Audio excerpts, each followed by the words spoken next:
A revista médica Psychiatry Research acaba de publicar unha interesante reportaxe na que analizan a evolución de Anakin Skywalker dende que era Jedi ata caer no lado escuro.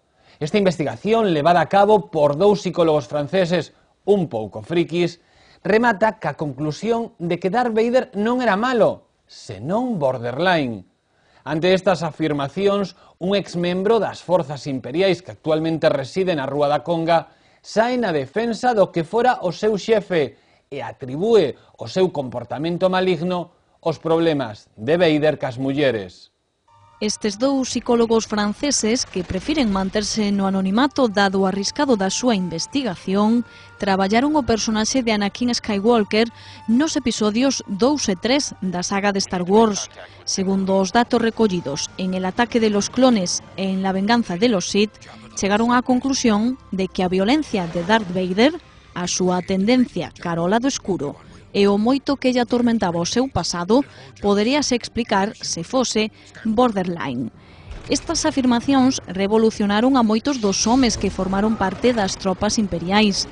Un deles, que vive dende hai uns anos na Rúa da Conga, sae na defensa de quen fora o seu xefe nunha galaxia moi lonxana. Darth Vader como xefe sí que pode ser un pouco borde, porque é todo Lord Vader, si Lord Vader, non sei que, pero despois saes de copas con el por ali e que tal, Darth, non sei que, imos tomar unhas cañas. Entón, depende un pouco da situación. E no traballo si tensase un pouco máis, está un pouco máis cara ao lado oscuro. Despois, saindo por aí, reláxase perfectamente, un compañeiro de copas fenomenal. Este exsoldado imperial abre novos focos de interpretación sobre o mal carácter de Lord Vader. Un deles reside nos seus problemas de comunicación coas mulleres. A verdade é que Darth Vader ten bastantes problemas nas súas relacións co sexo feminino. En parte estruturais, porque para relacionarse con isto do casco é complicado a hora dos morreos, das aproximacións. Entón, el inclínase un pouco máis cara ao lado das prácticas onanistas, co conseguinte castigo divino que isto conleva, claro. Segundo este extraballador galáctico, Darth Vader non é o malo da película e xa van sendo horas de rendirlle todas as homenaxes que se merece.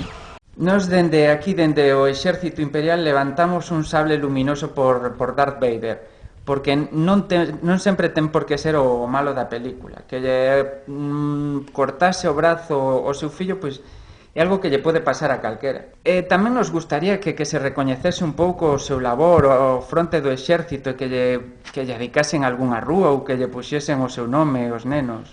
E se isto non é suficiente, aquí van algúns exemplos para rendirlle tributos a un home que tivo como único erro caer no lado escuro.